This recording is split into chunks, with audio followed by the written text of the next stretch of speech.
You know, there comes a moment in life, maybe it sneaks up slowly, or maybe it hits you like a wave, when people start telling you it's time to slow down. You need more help, they say. It's safer there. You'll be around people your age. And for me, that moment came when my daughter gently placed her hand on mine and said, "Dad, maybe it's time we think about the nursing home." I didn't argue. I wanted to make things easier for her. I told myself it would be fine. It was the right thing to do. So I smiled. I nodded. I packed my clothes, and with them, I packed away a piece of myself. No one tells you what you really give up when you move into a nursing home. They talk about safety, convenience, medical care, but they forget the little things.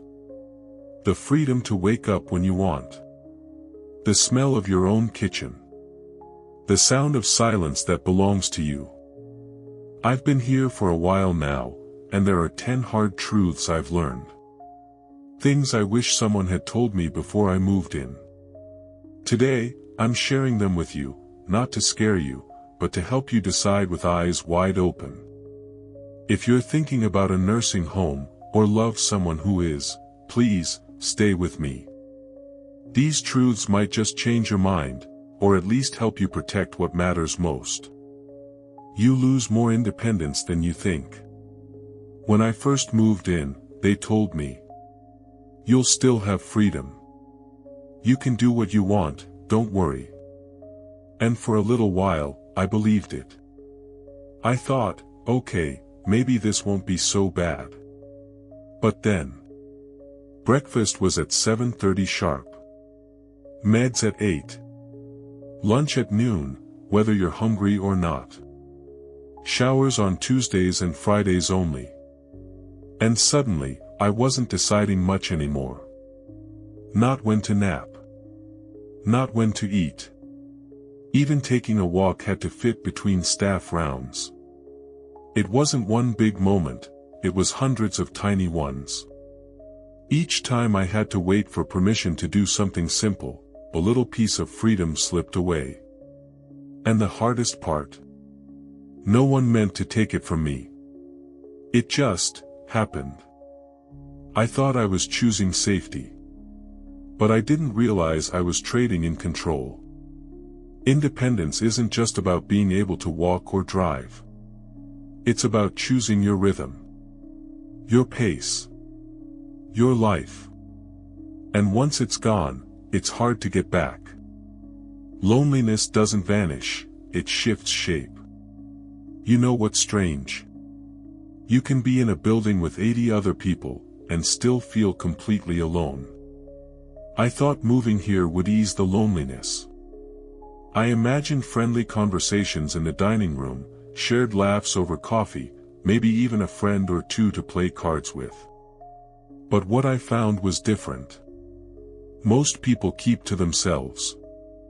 And when they do talk, it's small talk. What's for dinner? How's your back? Did you hear the nurse call light again? No one really knows me here. They know my room number. Maybe that I like my coffee black. But not the stories that made me who I am. See, everyone's carrying something heavy. A loss. A diagnosis. A fear.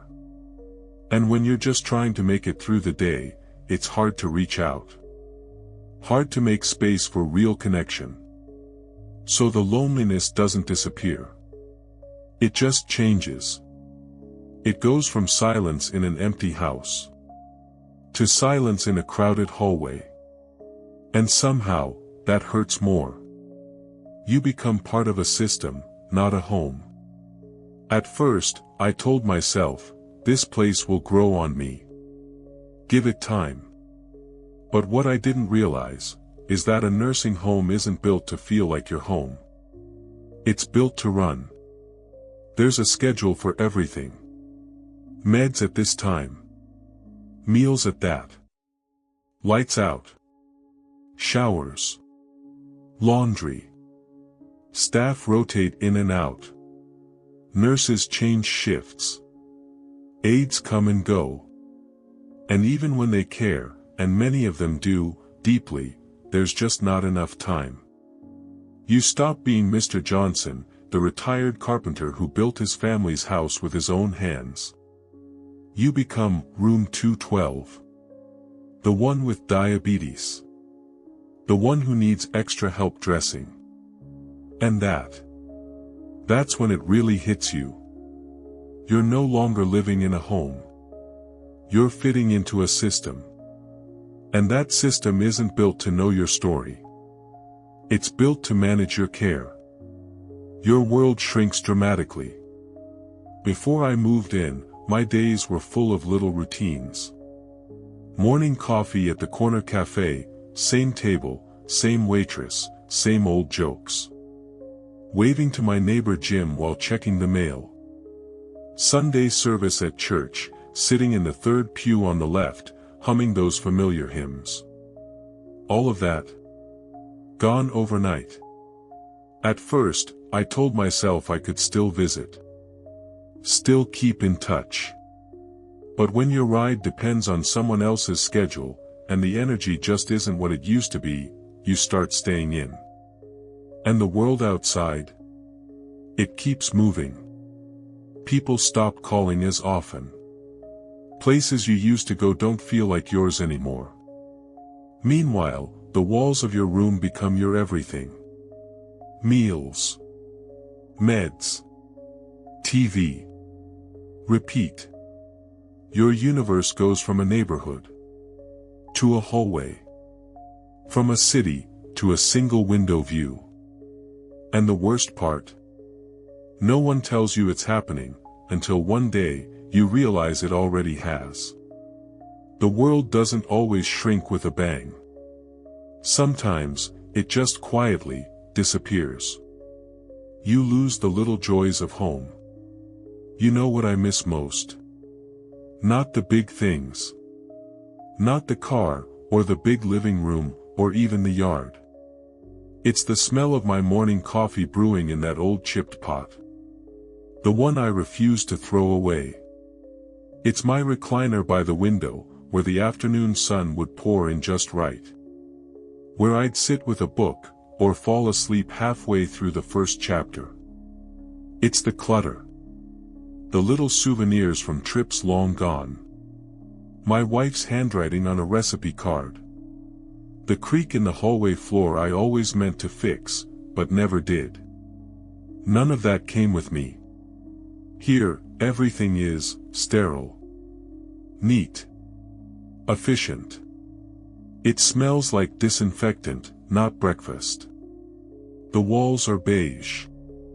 The furniture bolted down.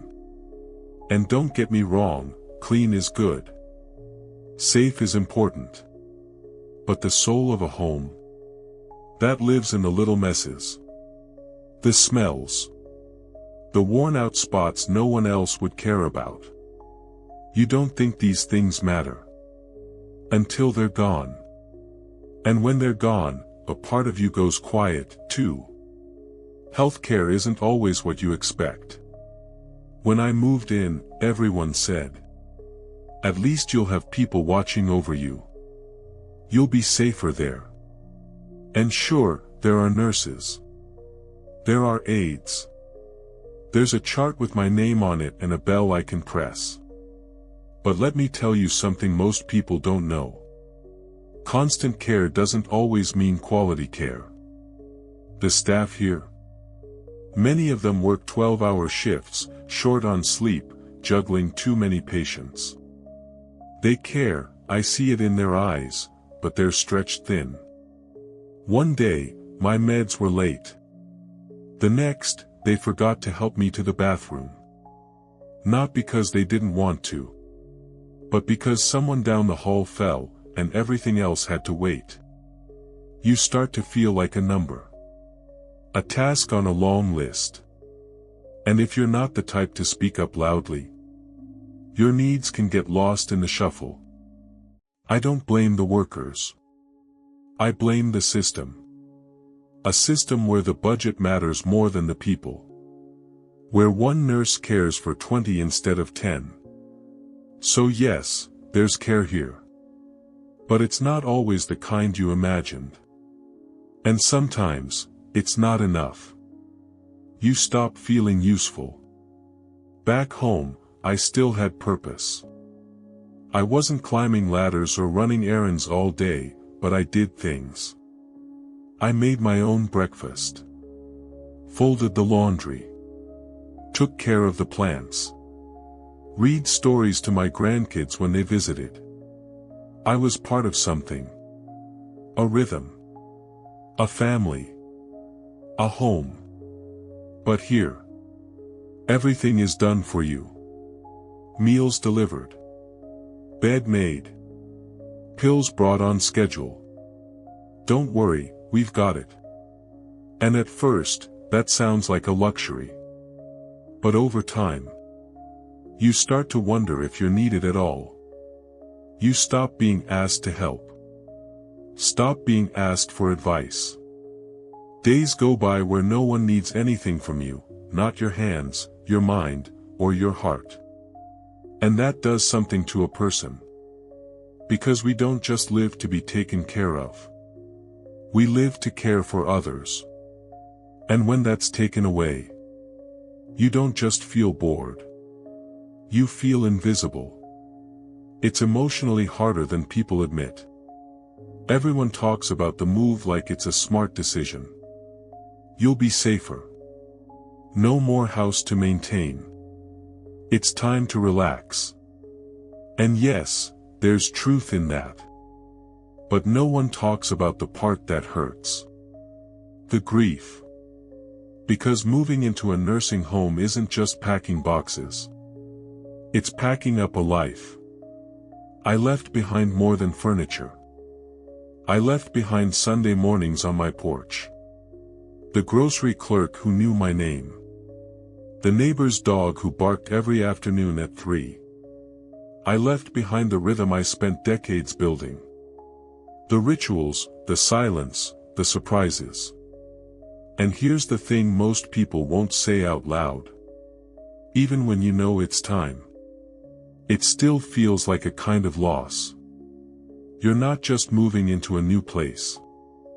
You're saying goodbye to the person you were in that old place. And grieving that.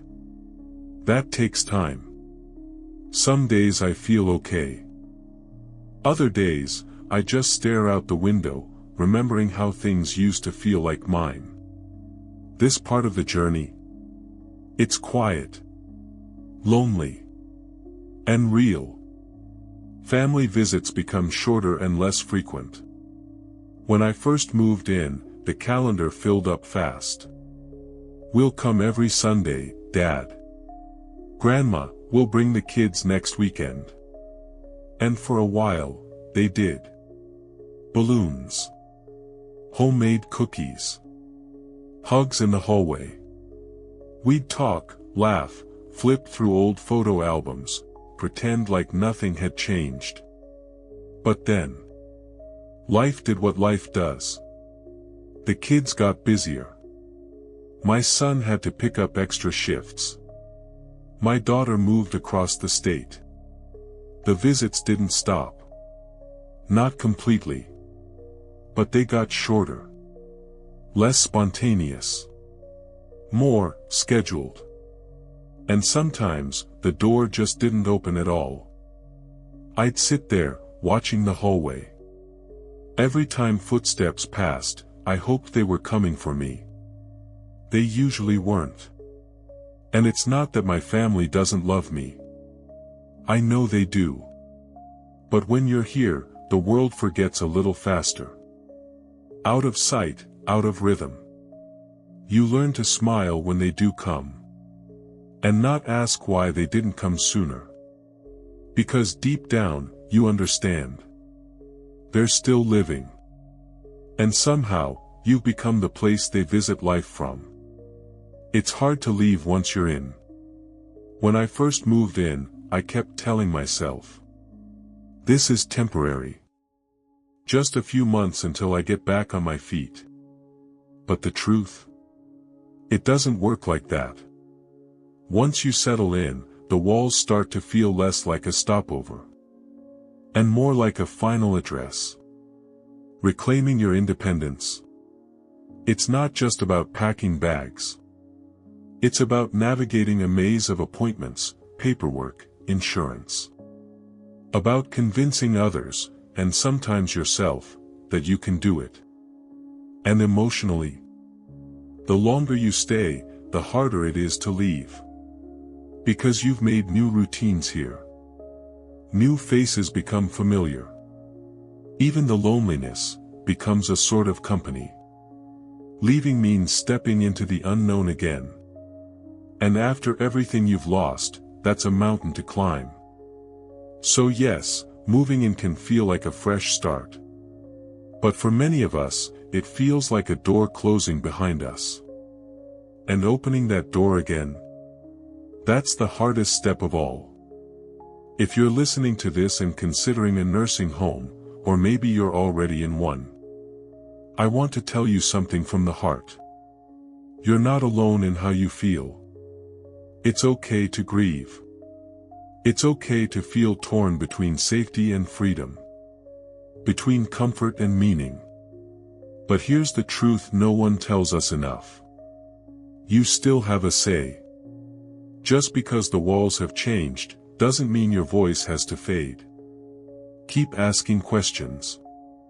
Speak up when something doesn't feel right. Hold your family accountable to their promises. And if you can, find small ways to take back space. Decorate your corner with things that matter. Start a book club. Share your story. Teach someone something. And if you're still deciding whether or not to move in, don't rush. Tour different places. Ask the uncomfortable questions. Explore alternatives, in-home care, shared housing, community programs. Because yes, safety matters. But so does your soul. And you deserve more than just being kept alive. You deserve to live. Fully. Freely. And with dignity. Thank you for spending this time with me today. If anything I shared made you nod, pause, or maybe even tear up a little, please know this. You're not alone. Growing older isn't the end of your story. It's a new chapter, and you still hold the pen. If this episode resonated with you, be sure to follow the channel so you don't miss what's coming next. And if you know someone else facing the same decision, share this with them. Sometimes, a quiet truth can help someone find their voice again.